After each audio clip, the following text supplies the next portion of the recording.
Okay, today is June 4th, 2016, and this is take one for mile 65 to 66 on the Laurel Highlands hiking trail, northbound.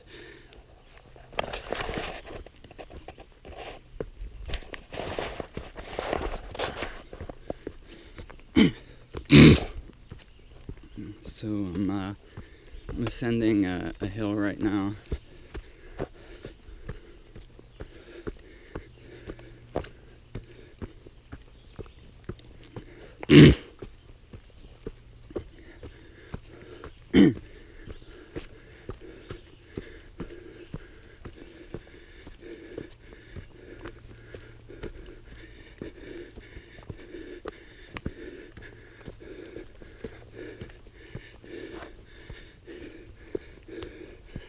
Still haven't come up with a good working name for what I might want to call the final product here when and if I get each and every mile recorded here. In the past, I know there's been books. I have a book called A Hiker's Guide to the Laurel Highlands Hiking Trail. Don't want to steal anything maybe that's been copyrighted or whatnot, so I'm gonna have to look into that tonight. But these videos, mile for mile, the whole thing are going to be for anyone. Reference backpackers, hikers, trail runners, but maybe a trail runner's guide to the Laurel Highlands hiking trail. Bringing it hopefully into the modern era here. Shooting it with the GoPro 4 that I couldn't afford, really, but I'm just like, I've been out of work for a while, and I'm doing the Laurel Highlands hike, and it seems like the right thing to do. So I hope that everyone that watches these gets value from them, and that this helps you in your training, or when you come for the Laurel Highlands Hiking Trail Ultra. As I'm speaking right now on June 4th, 2016, that is a week from today, we'll be out here. I'll be running with you on the Laurel Highlands Trail, and God willing, I'm going to get this far, hopefully. So I've been training a lot, and I wish you guys all good luck in your training. And just, yeah, it's a beautiful trail to hike, backpack, run. I'm still going up from mile 65. So yeah. So I've come up probably, I got an altimeter on my watch here. I can't be sure of the exact elevation because it varies with the weather. But rough estimate, if we call that 2,580 feet down there, it could be off by 100, but I know the differences are going to be right. So right now it says 2,685. So come up 105 feet and still going up.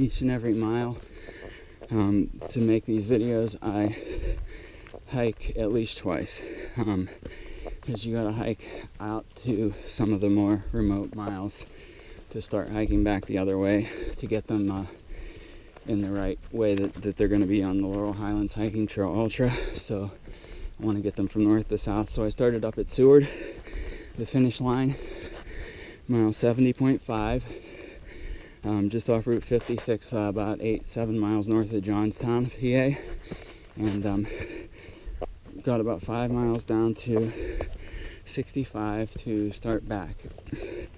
The aid station, the last aid station on the run, will be at like 50, I think it's 57, and there's really not any decent access to the trail between 70 and 57. There's a road that comes through at 62.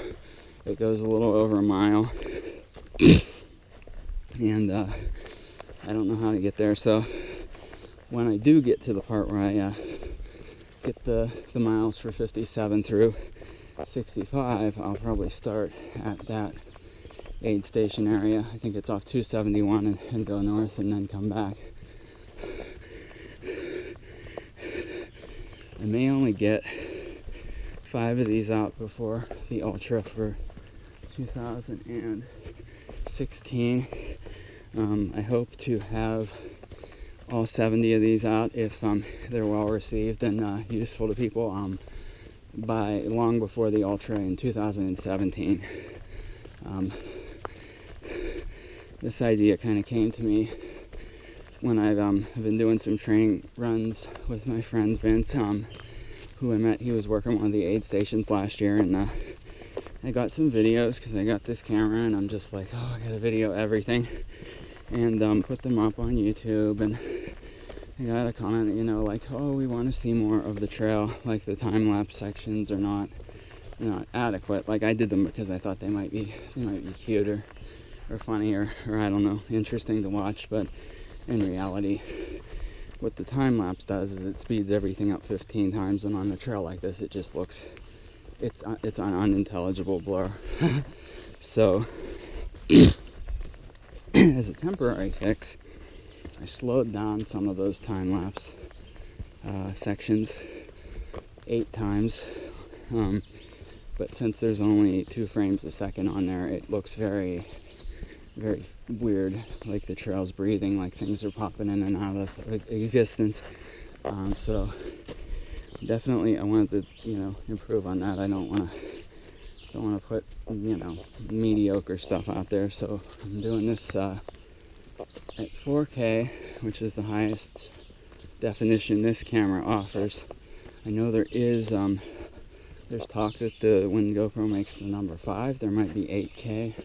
I can't even imagine like where you would see that except maybe on a movie screen somewhere. But I know that this one is the black camera that I'm using, and it's the silver. The black one is $100 more. It does 4K at 30 frames per second. This one is 15 frames per second. So hopefully they'll come out good. 15 frames is a little low, I guess, for what you normally get on TV. But it's real high sharpness. I think you can take 12 megapixel still images off of this video and they'll be good. On the other hand, you know, if it's not, once I upload this, if it's not great, then the next option is 2.7K at 30 frames per second. But yeah, it's just very peaceful. I think I saw 2 hikers. I can hear a lot of birds chirping. And so I reached the high point, yeah, back there. I mean, I'm probably going up just very slightly now.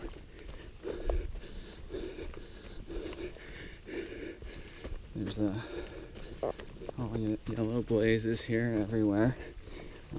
So these are the miles here that people, when they're doing the ultra, you're going to get here, and it's going to be, I don't know, I guess if you're crazy fast, you'll get here and it will still be light. It might be like, you know, 6:13 like it is right now, or it might be dark. I know when I get here it's going to be dark. So I figured these ones are going to be the most useful to have a look at if you're not from around the area before the event, because you can trip and fall. There is a big descent that kind of runs from about mile 67 to pretty much the finish line at 69. It kind of tapers off a little and it's kind of flat, but right now I'm on top of Laurel Mountain, high up on the ridge, and you know, the last few miles you actually descend down the side of the mountain to get to the parking area.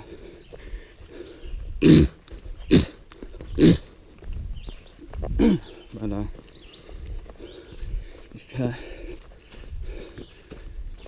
it seems that if you get past the first 8 miles, the remaining 62 miles are not nearly as tough.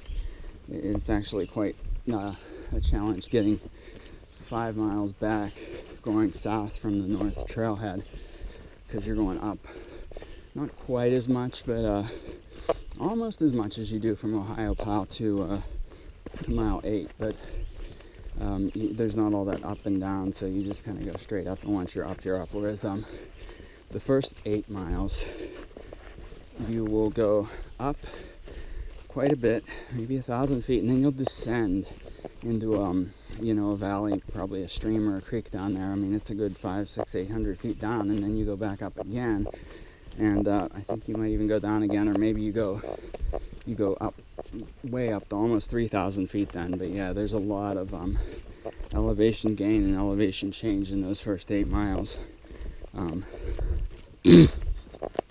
I'm expecting that will take me longer than hopefully the next 8 miles and every other 8 miles, except for maybe the last 8 when I'm tired.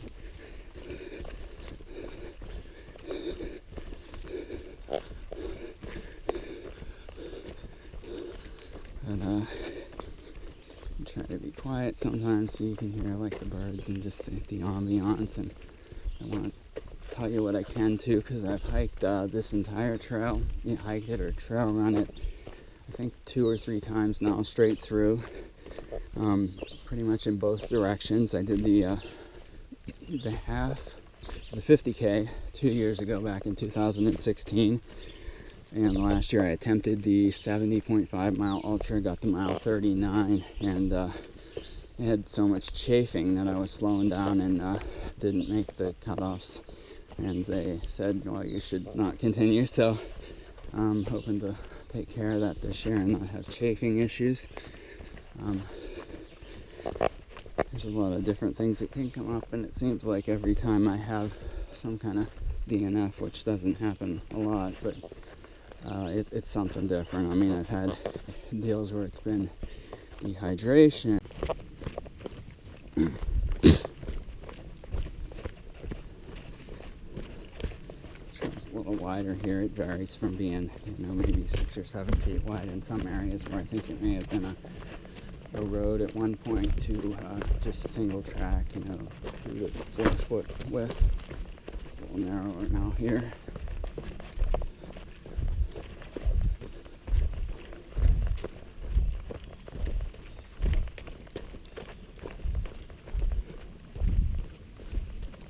Very hardy tree right here, just making what it can out of these rocks. Trees help to break up the rocks over time.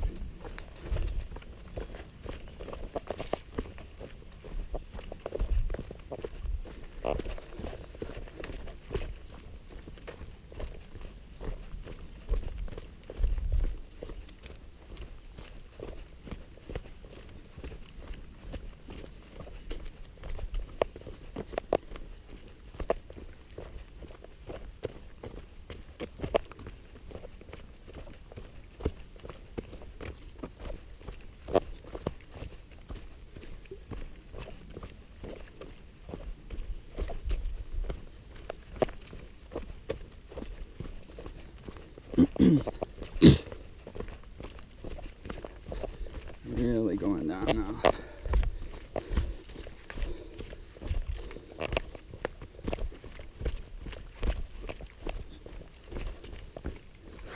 If you're coming the opposite direction, this is going to be a really steep climb.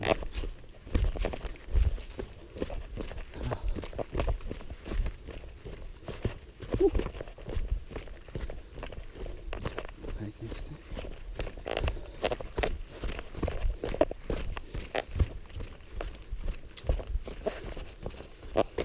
Beautiful white flowers. I'm not sure what they are. Gee, they look like they might be mountain laurels. I'm not really sure, but they really look like they might be. And if they are, that is our state flower. I kind of expected them to be growing closer to the ground, but I think that might be what they are. So if it is, it's mountain laurels on Laurel Mountain. So the state bird and the state flower today. State tree is a hemlock. I haven't really seen too many of them around here. I think they probably occur somewhere on the trail. They're certainly very common in a lot of areas a little bit further north. Just a really, really pretty white flower.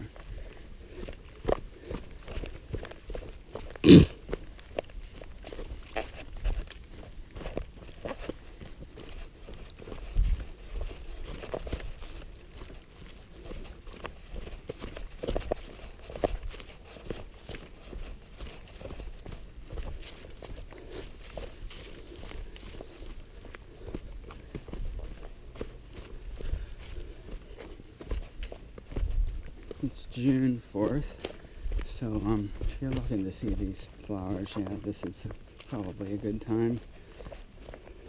I've never really seen them before out here.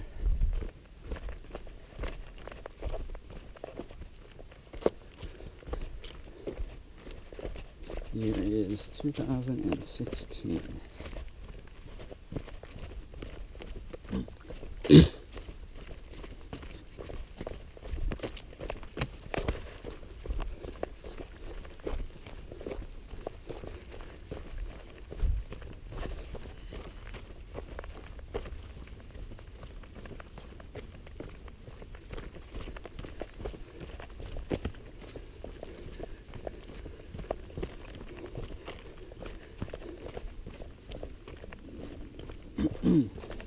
The Laurel Mountains are known for some other things too. If you've ever seen Falling Waters, the Frank Lloyd Wright house with the waterfall that runs through, that's in the Laurel Mountains, close to the start of the trail, not really on the trail. There's another house called Kentuck Knob that people often go and see when they're in the area. The southern part, of course, is very popular with kayakers, rafters, hiking, biking, just every kind of adventure that you can do, cross-country skiing in the winter.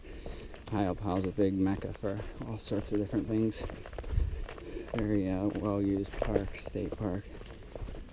This here area, I guess if it's not part of some other state park, it's considered Laurel Ridge State Park along the rest of the length of the trail, so that's what we're in right now. That's where it ends. We're about a mile from the end, although I don't think these miles are quite right, because there's the thing for 69, and I know that this last mile, it goes really fast. So I think somebody's a little off here, but we'll see how the time works out in the video. Mile 69.